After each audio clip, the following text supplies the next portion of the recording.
Hello दोस्तों, welcome back to story hunt. पहले तो इस लॉन्ग गैप के लिए माफी। खैर, we are back now and आज हम आपके लिए लेकर आए हैं the world famous web series money heist. I know maximum लोगों ने ये सीरीज देखी ही होगी, बट जिन्होंने नहीं देखी है और जो लोग इतने टाइम में स्टोरी भूल गए हैं उनके लिए सीजन 1 का रिकैप लाए हैं। ये एपिसोड भी हर बार की तरह स्पॉइलर से भरा हुआ है। वीडियो पूरा देखिएगा और शेयर करिएगा अपने फ्रेंड्स के साथ। तो बिना टाइम वेस्ट किए सीधा चलते हैं स्टोरी की तरफ। मनी हाइस्ट जो कि एक स्पेनिश टीवी शो है और इसका अनदर नेम ला कासा दे पेपल है। ये पूरा शो डकैती पे बेस्ड है, जिसमें एक ग्रुप मिलके डकैती करता है और पुलिस को अपने इशारों पर नचाता है।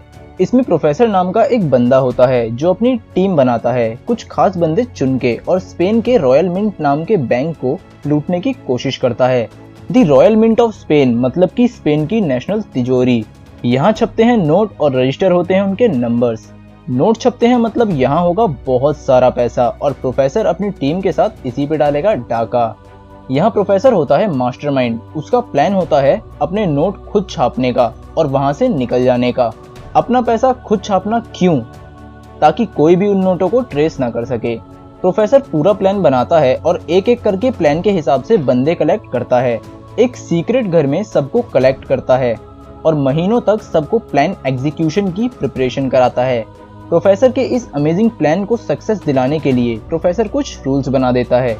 फर्स्ट रूल होता है सबसे इम्पोर्टेंट रूल, कोई अपना असली नाम यूज नहीं करेगा। सब लोग अपने अपने कोड नेम रखते हैं जो कि सिटीज पे होते हैं। इनमें कुछ इंपॉर्टेंट कैरेक्टर के नेम होते हैं, जैसे कि Tokyo the professor, Berlin, Nairobi, Rio, Denver, Helsinki, Oslo and Moscow. दूसरा रूल होता है कोई भी बंदा किसी भी टीम मेंबर से कोई भी रिलेशन नहीं रखेगा। एंड थर्ड रूल होता है बिना खून खराबा किए प्लान एग्जीक्यूशन करना। अब आता है रॉयल मिंट पे हमले का दिन। प्लान के मुताबिक पूरी टीम रॉयल मिंट में घुस जाती है अपने आइकॉनिक सूट और मास्क के साथ और सभी लोगों को बंदी बना लेती है। प्रोफेसर बाहर अपने खुफिया अड्डे पे बैठ के इन सब पर नजर रख रहा होता है।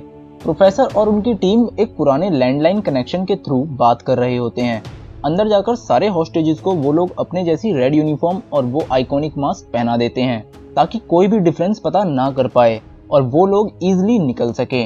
अंदर प्रोफेसर की टीम का मेन सुपरवाइजर होता है बर्लिन, जो वहाँ सबको ऑर्डर्स दे रहा होता है। वहीं पुलिस इंस्पेक्टर रेचेल ने पूरे रॉयल मिंट को चारों तरफ से घेर लिया होता है। शुरू में प्लान के अकॉर्डिंग सब सही चल रहा होता है। ये लोग दिखाते हैं कि ये लोग बस पैसा लूट के भागने आए हैं। थोड़ा पैसा लूट के ये लोग भागने का नाटक भी करते हैं और बाहर जाके हवा में गोलियां भी चलाते हैं, बट पुलिस फायर बैक करती है जिसमें रायो घायल हो जाता है। बाहर प्रोफेसर रकेल से मिलता है और अपना नाम सेल्वा बताता है। सेल्वा और रकेल के बीच धीरे धीरे नजदीकियां बढ़ने लगती हैं। अंदर मौजूद हॉस्टेजेस में से एक यूके एम्बेसडर की बेटी एलिसन पार्कर होती है। पुलिस को लगता है कि अंदर प्रोफेसर की टीम को इस हाई प्रोफाइल पर्सन के बारे में मालूम नहीं है, बट ऑफ कोर्स प्रोफेसर ने सबके बारे में सब पता कर रखा होता है। प्रोफेसर ने जानबूझ के इसी दिन को चुना था ताकि एलिसन पार्कर उसके हॉस्टेजेस में से एक हो।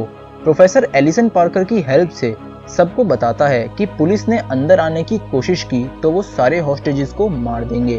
अब पुलिस को समझ आने लगता है कि ये कोई आम डकैती नहीं है, ये डकैती काफी सोच समझ के प्लान की गई है। अंदर प्रोफेसर की टीम हर घंटे 1 मिलियन यूरोस की स्पीड से लगातार पैसा छाप रही होती है। वहीं बाहर रकेल और उसकी टीम अपनी प्लानिंग तेज कर देती है। रॉयल मिंट के अंदर हॉस्टेजेस ने प्रोफेसर और उसकी टीम की नाक में दम कर रखा होता है। एलिसन चुपके से अपना फोन यूज करने की कोशिश करती है, बट रायो उसे पकड़ लेता है। बट पुलिस फोन के फ्रंट कैमरा की हेल्प से रायो का फेस देख लेते हैं। आफ्टर दैट हमें पता चलता है कि रॉयल मिंट के डायरेक्टर आर्ट्रो और उसकी एक एम्प्लॉय मोनिका के बीच अफेयर चल रहा होता है और मोनिका प्रेग्नेंट होती है। रियली गाइज, आर्ट्रो इस पूरी सीरीज का सबसे अननोइंग कैरेक्टर है। सारी बसड़ यही करता है। आर्ट्रो मोनिका की हेल्प से पुलिस को कांटेक्ट करने का प्लान बनाता है। आर्ट्रो मोनिका को उसके ऑफिस से उसका दूसरा फोन लाने को कहता है जिसके बारे में इनको नहीं पता, और उससे आर्ट्रो पुलिस को कांटेक्ट करेगा। मोनिका फोन लेने में तो कामयाब हो जाती है, बट उसे साइलेंट करना भूल जाती है, जिसकी वजह से डेनवर और बर्लिन उसे रंगे हाथ पकड़ लेते हैं। बर्लिन तो मोनिका को मारने का ऑर्डर देता है।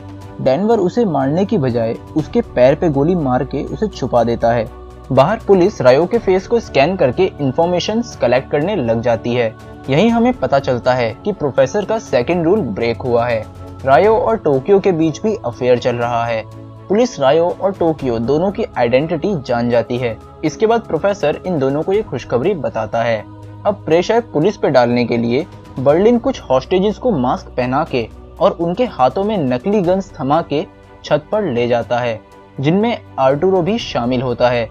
मोनिका की मौत की खबर सुनने के बाद आर्टुरो पागलों के जैसे बिहेव करने लगता है, जिसके बाद पुलिस प्रोफेसर की टीम का मेंबर समझ के उसको गोली मार देती है। गोली आर्टुरो के कंधे पर लगती है और वो बच जाता है, बट ब्लड लॉस की वजह से उसे सीरियस मेडिकल ट्रीटमेंट की जरूरत होती है। रकेल प्रोफेसर से कॉल के थ्रू डील करती है और डॉक्टर को ट्रीटमेंट करने भेजती है। इंस्पेक्टर एंजल रूबियो डॉक्टर के साथ आर्टुरो का ट्रीटमेंट करने अंदर जाता है। चेकिंग के बहाने प्रोफेसर की टीम एंजल के ग्लासेस के फ्रेम में माइक्रोफोन लगा के वापस कर देती है।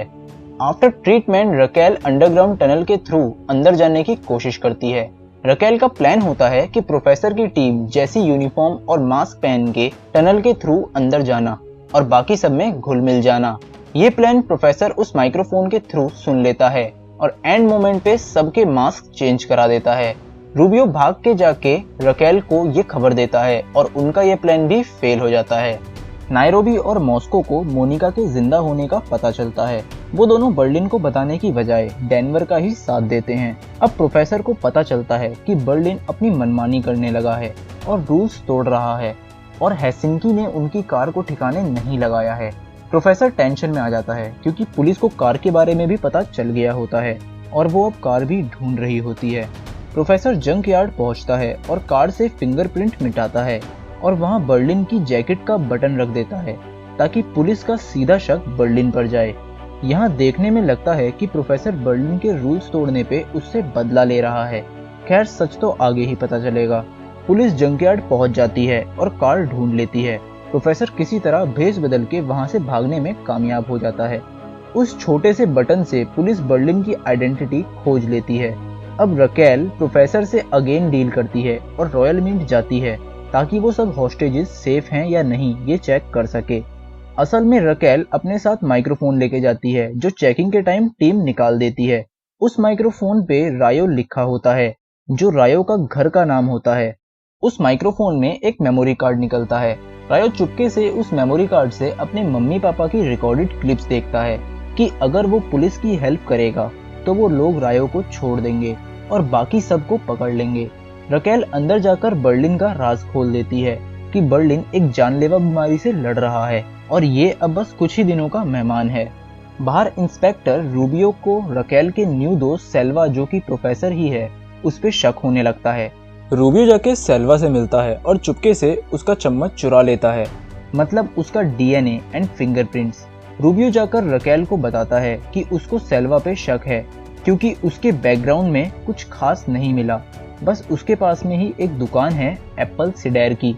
रकेल उस पे भड़क जाती है क्योंकि उसको लगता है कि रूबियो सेल्वा से जेलसी फील कर रहा है। रकेल इसके बाद रूबियो को ही अपना सस्पेक्ट बना देती है क्योंकि वो ही है जिसको उसके बाद सारे प्लान्स की जानकारी होती है। रूबियो बहुत ज्यादा उदास होके वहां से चला जाता है, बट रकेल का पुलिस वाला दिमाग उसे चैन से बैठने नहीं देता। वो सीधा सेल्वा से मिलती है और उसकी शॉप की तलाशी लेने लग जाती है, बट प्रोफेसर एक कदम आगे ही रहता है। उन्हें शॉप में कुछ नहीं मिलता। रकेल फिर सेल्वा से माफी मांगती है और दोनों साथ रात गुजारते हैं। अंदर आर्टुरो कुछ स्टूडेंट के साथ मिलके भागने का प्लान बनाता है। कहा था ना इस आर्टुरो में बहुत खुजली है।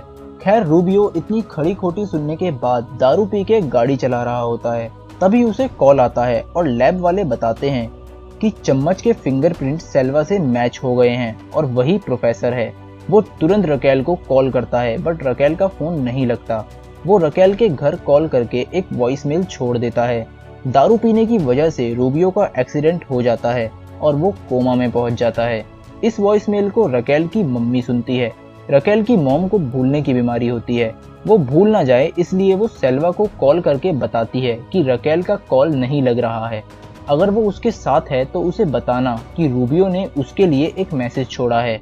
प्रोफेसर जल्दी से रकेल के घर पहुंच जाता है और वॉइसमेल डिलीट कर देता है। यहाँ प्रोफेसर अभी के लिए तो बच जाता है। रॉयल मिंट में आर्टुरो को पता चलता है कि मोनिका जिंदा है और अब वो डेनवर को चाहने लगी है। गुस्से में आर्टुरो अब बस भागने पे कंसंट्रेट करने लगता है। आर्टुरो अपने साथियों के साथ मिलकर 16 लोगों को वहां से भगा देता है। जाते टाइम वो लोग हेलसिंकी के साथी कम भाई ओस्लो को मार देते हैं। इधर प्रोफेसर रकेल के घर बैठ के उसके घर आने का वेट कर रहा होता है। आफ्टर दैट वो सब खाना खाने लगते हैं। तभी रकेल के दिमाग की बत्ती जलती है कि इतनी बड़ी डकैती के लिए इनको लंबी चौड़ी प्लानिंग की जरूरत पड़ी होगी। इन सब के पास मशीन गन है जिसको यूज करने के लिए इन्होंने किसी सुनसान जगह पर टारगेट प्रैक्टिस जरूर की होगी।